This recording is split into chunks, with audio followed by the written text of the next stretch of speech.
சுதந்திர தின வாழ்த்துக்கள் சார். வாழ்த்துக்கள். மிகப்பெரிய ஒரு பிரம்மாண்டமான ஒரு பேரணி நடத்துனீங்க, சொல்லுங்க. இந்தியா முழுக்க ஒரு வருடமும் ஹர்கர் திரங்கா அனைத்து வீடுகளிலும் தேசிய கொடி அப்படின்னு ஒரு பிரச்சாரத்தை அரசாங்கம் மூலமாக இல்லை, பாரத் ஜனதா கட்சியின் சார்பாக முன்னெடுத்துட்டு வரோம். அதில் இந்தியாவில் இருக்கக்கூடிய அனைத்து ஊர்கள்லையும், அனைத்து எங்கள் கட்சியில் இருக்கக்கூடிய மண்டல்னு சொல்லக்கூடிய பகுதிகள்லையும் இந்த நிகழ்ச்சி நடந்துகிட்ருக்கு. அதன் ஒரு பகுதியாக இன்றைக்கி சென்னை கிழக்கு மாவட்டம் பாரத் ஜனதா கட்சியில் ஆலந்தூர் சட்டமன்றத்திற்கு உட்பட்ட கொளப்பாக்கம் மண்டல், கொளப்பாக்கம் பகுதி தலைவர் திரு வடிவேலன் தலைமையில் இருக்கக்கூடிய மற்ற நிர்வாகிகள் ஸ்ரீகண்டன், சுரேந்திரன் இவர்கள் எல்லாரும் முன்னிலையில் சுதந்திர தினத்தை முன்னிறுத்தும் வழியாக மக்களுக்கு சுதந்திர தினத்தை பற்றின ஒரு விழிப்புணர்வு ஏற்படுத்தும் வகையில் இந்த பேரணி இங்கே நடந்துச்சு. இதே சமயத்தில் சென்னை முழுக்க அனைத்து இடங்கள்லையும் இது போன்ற நிகழ்வுகள் நடந்துட்டுருக்கு. வருங்கால தலைமுறைக்கு அந்த தேசிய நீரோட்டத்தில் இணைக்கணும் அப்படின்றதுல நாங்கள் ரொம்ப பர்டிகுலராக இருக்கோம். அது தொடர்பாக தொடர்ந்து வருடம் செஞ்சிட்ருக்கோம். இது மட்டும் இல்லாமல் தூய்மை இந்தியா திட்டமும் ஒவ்வொரு முறை சுதந்திர தினத்தப்போ எங்களுடைய கட்சியினர் செய்கிறாங்க. அதனால் இது தேசப்பற்றை நிலைநாட்டுவதற்கான ஒரு முயற்சியாக எங்கள் கட்சியில் பாரத பிரதமர் நரேந்திர மோடி அவர்களும் எங்களுடைய தேசிய தலைவர் திரு நட்டா அவர்களும் வழிகாட்டுதல் படியில் இந்த நிகழ்ச்சிகள் நடக்குது. நீங்கள் வேறு எந்த கட்சியிலுமே இந்தியா முழுக்க இது போன்ற ஒரு நாட்டுக்கான ஒரு நிகழ்ச்சிகளை நீங்கள் பார்க்கவே முடியாது. அதாவது அவங்க கட்சியை வளர்ப்பதற்காகவும், அவங்க ஓட்டு வாங்குவதற்காகவும், அவங்க சுயநலத்துக்காகவும் தான் நிகழ்ச்சி நடத்துவாங்களே தவிர பாரத் ஜனதா கட்சியில் மட்டும்தான் இந்த நாட்டுப்பற்றோட ஒரு நிகழ்ச்சியை தன்னலம் இல்லாமல், இதனால் எங்களுக்கு ஓட்டு கிடைக்க போகிறதில்ல, பணம் கிடைக்க போகிறதில்ல, இருந்தாலும் இந்த நாடு ஒற்றுமையாக இருக்கணும் அப்படின்ற எண்ணத்தின் அடிப்படையில் தொடர்ந்து இது போன்ற நிகழ்ச்சிகளை நாங்கள் செஞ்சிட்ருக்கோம்.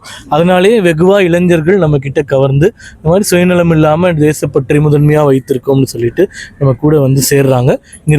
இங்கே கூட நீங்கள் பார்க்கலாம், நிறைய இளைஞர்கள் தன்னார்வத்தோடு நம்ம கட்சியில் இணைவதற்கான காரணமும் இதுதான். உங்களுடைய பாஜக இன்றைய நிலைமை எப்படி போயிட்டு இருக்கு? தேர்தல் வரப்போகின்றது. எல்லா கட்சியும், சில கட்சிகள்லாம் களத்தில் இறங்கியிருக்காங்க. உங்களுடைய காலம் எப்படி இருக்கு? நீங்களும் பார்த்துருப்பீங்க, நம்மளும் பூத் வலிமைப்படுத்தும் இயக்கம்னு சொல்லிட்டு 66,000 பூத்துகள் இருக்குது இந்தியா தமிழகத்தில். அதில் 8,000 பூத்துகளில் நாங்கள் ஜெயிச்சோம். அதாவது 2024 பாராளுமன்ற தேர்தலில் 3வது அணி அமைத்து கூட எங்களால் ஜெயிக்க முடிஞ்சது. அதனால் இன்னும் வலிமைப்படுத்தணும். கிட்டத்தட்ட ஒரு 20,000 பூத்துகள் நாங்கள் வலிமையாக இல்லை அப்படின்றத கண்டறிஞ்சு 20,000 பூத்துகள்லையும் தமிழகம் முழுக்க இருக்க நிர்வாகிகள் கிராஸ் ட்ராவல் பண்ணி, அதாவது சென்னையில் இருக்கக்கூடியவங்க மதுரையில் இருக்கக்கூடியவங்க விருதுநகரில், கோயம்புத்தூரில் இருக்கக்கூடியவங்க கன்னியாகுமரியில், இந்த மாதிரி மாறி மாறி பயணம் செய்து ஆயிரக்கணக்கான பாஜக தொண்டர்கள் இணைந்து பூத் வலிமைப்படுத்தும் இயக்கத்தை செஞ்சிட்ருக்கோம். இது தேர்தலுக்கான ஒரு முன்னெடுப்பு தான். அதே போன்று இன்னும் 10 மாத காலங்களே இருக்கக்கூடிய சூழ்நிலையில் ஒரு மிகப்பெரிய கூட்டணி அதிமுகவோடு அறிவித்தது மட்டும் இல்லாமல் தேர்தலை நோக்கிய பயணங்கள் செஞ்சுக்கிட்டே இருக்கோம். நிச்சயமாக எங்களுடைய அமித்ஷா அவர்கள் ஒரு பூத் கமிட்டி கூட்டத்திற்கே போயிட்டார் மதுரைக்கு. ஸோ அதன் முன்னெடுப்பில் அவர்களுடைய வழிகாட்டுதல மிக சிறப்பாக தேர்தல் வேலைகள் செஞ்சுட்ருக்கோம். நிச்சயமாக வரக்கூடிய 2024 எங்களுடைய பாஜக அதிமுக கூட்டணி நிச்சயமாக ஆட்சியை பிடிக்கும். ஒரு பாஜகவில் இப்போ அண்ணாமலை அவர்களுடைய ஆளுமை இருந்து இப்போ நயனா அவருடைய ஆளுமை இருக்குது. எப்படி இருக்குது? என்ன மாதிரியான பயணமாக இருக்குது? அதாவது இந்த விஷயத்துலையும் பார்த்தீங்கன்னா, இப்போ திமுகலாம் எடுத்துக்கிட்டிங்கன்னா, ஆரம்பித்ததுலேருந்து இது வரைக்கும் 3 தலைவர்கள் தான். ஆரம்பித்த அண்ணாதுரை அவர்கள், அதற்கு பிறகு கருணாநிதி அவர்கள் கிட்டத்தட்ட 40 ஆண்டுகளுக்கு மேலாக, இப்போ ஸ்டாலின் அவர்கள் 7 ஆண்டுகளாக தலைவர். இப்போ எங்கள் கட்சி அப்படி இல்லை. உண்மையிலேயே ஜனநாயக பூர்வமாக எங்கக்கூடிய கட்சினா பிஜேபி மட்டும்தான். ஏனென்றால் 3 ஆண்டுகள் தான் ஒருத்தர் தலைவராக இருக்கணும், அதுக்கு மேலே மாறிக்கிட்டே இருக்கும். குடும்ப கட்டுப்பாடு எதுவுமே கிடையாது. ஸோ அதன் அடிப்படையில் அண்ணாமலை அவர்கள் 4 ஆண்டுகள் 2 டேர்ம் இருந்துட்டார். இப்போ அடுத்தது நயினார் நாகேந்திரன் அவர்கள் வந்திருக்காரு. ஸோ ஒவ்வொருத்தருக்கும் ஒரு லீடர்ஷிப் ஸ்டைல் இருக்கும். அண்ணாமலை இருக்கும்போது அவர் ஒரு பாணியில் போனார். இப்போ அவர் நிச்சயமாக அடுத்த ஒரு மிகப்பெரிய பொறுப்பு அடைந்து போவார். இப்போ நயினார் அவர்கள் வழி நடத்தினார். இப்போ எங்களது கொள்கை, சித்தாந்தம், அதுக்கப்புறமா அமைப்பு சார்ந்த ஒரு கட்சி, தலைவர்கள் சார்ந்த ஒரு இயக்கம் கிடையாது. ஸோ எந்த தலைவர்கள் வந்தாலுமே எங்கள் செயல்பாடுகள் இதே போல் நடந்துக்கிட்டே தான் இருக்கும். நீங்கள் இளைஞரணி தலைவராக பொறுப்பேற்று மாநில தலைவராக எப்படி, எந்த மாதிரியோட எழுச்சியோட கொண்டு போவீங்க இளைஞர்களுடைய வட்டத்தில்? அதான் இப்போ கட்சி ஒரு முக்கியமான காலகட்டத்தில் இந்த பொறுப்பை வழங்கி இருக்கிறார்கள்.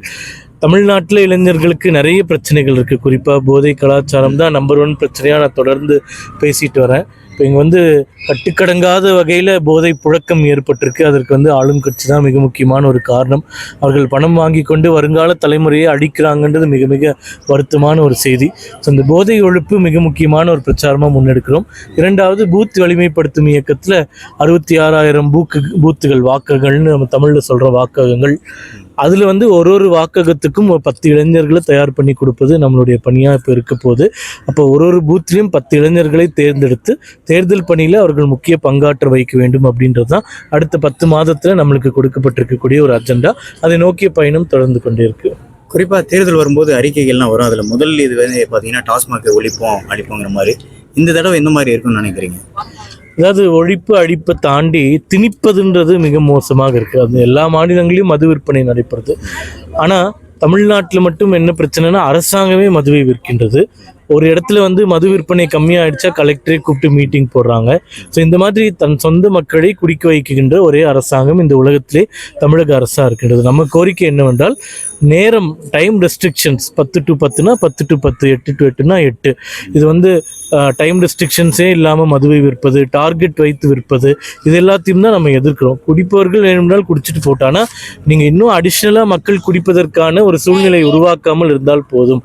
அதுதான் நம்மளுடைய கருத்து. ஸோ ஆட்சி வந்தால் பாஜக வந்து டாஸ்மாக் மூடாது, டைமிங் மட்டும்தான். அதாவது மூடுன்றது உடனடியாக நடக்காது. ஆனால் நிச்சயமாக ஒரு தொலைநோக்கு திட்டத்தில் மது இல்லாத தமிழகத்தை உருவாக்குவதை நோக்கி நாங்கள் பயணிப்போம். மிக நிச்சயமாக படிப்படியாக மதுக்கடைகளை மூடுவதை நாங்கள் ஆட்சிக்கு வந்த அடுத்த தினத்திலிருந்தே கடைபிடிப்போம். சீமான் போன்றவர்கள்லாம் இப்போ அவங்களுடைய அறிக்கையில் டாஸ்மாக் மூடப்படும், கல்லை வந்து விற்கப்படும் சொல்கிறாங்க. அதை எப்படி பாருங்க?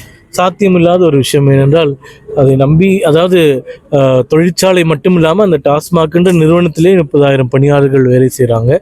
அதே மாதிரி ஓவர் நைட் பீகார்லலாம் நம்ம பார்த்துருக்கோம் மது ஒழிப்பு செய்ததுனால வந்த பிரச்சனைகள். அதாவது 100% ஒழிப்பு இல்லாமல் குறைப்பு வந்து முதல்ல முன்னெடுக்கணும். குறைப்பு நல்லபடியாக வெற்றிகரமானதுக்கப்புறமா ஒழிப்புக்கு போகலாம் நம்ம. அதனால் ஸ்டெப் பை ஸ்டெப்பாக தான் போக முடியும். நேரடியாக ஒழிப்புன்னு வந்துட்டு அது இன்னும் பல பெரிய சமுதாய பிரச்சனைகளை உருவாக்கிடும். அதனால் முதல்ல குறைப்பு, அப்புறமா ஒழிப்பு. பிரதமர் தமிழகம் வருகைன்னு கேள்விப்பட்டோம், அதை பற்றி சொல்லுங்கள். எந்த மாதிரி முன்னெடுப்பு? அதிகாரப்பூர்வ தகவல்கள் வெளிவரல. ஆனால் 26ஆம் தேதி மன் கி பாத் வந்து சிதம்பரம் நடராஜர் கோயிலில் அவர் கலந்து கொள்வதாக ஊடகங்களில் செய்தி பார்க்குறோம். ஸோ நிச்சயமாக அதிகாரப்பூர்வ அறிவிப்பு வந்த உடனே அது குறித்த பயணத் திட்டங்கள், அதற்கு பின்னாடி இருக்கக்கூடிய திட்டங்கள், அது எல்லாமே நாங்கள் பகிர்ந்து மாற்றங்களை பார்க்கலாமா? எந்த மாற்றமும் தேவையில்லை. ஆட்சி மாற்றம் மட்டும்தான் தமிழ்நாட்டில் வேண்டும். அது 2024 ஏப்ரல் மாதம் நிச்சயமாக நடக்கும். நன்றி.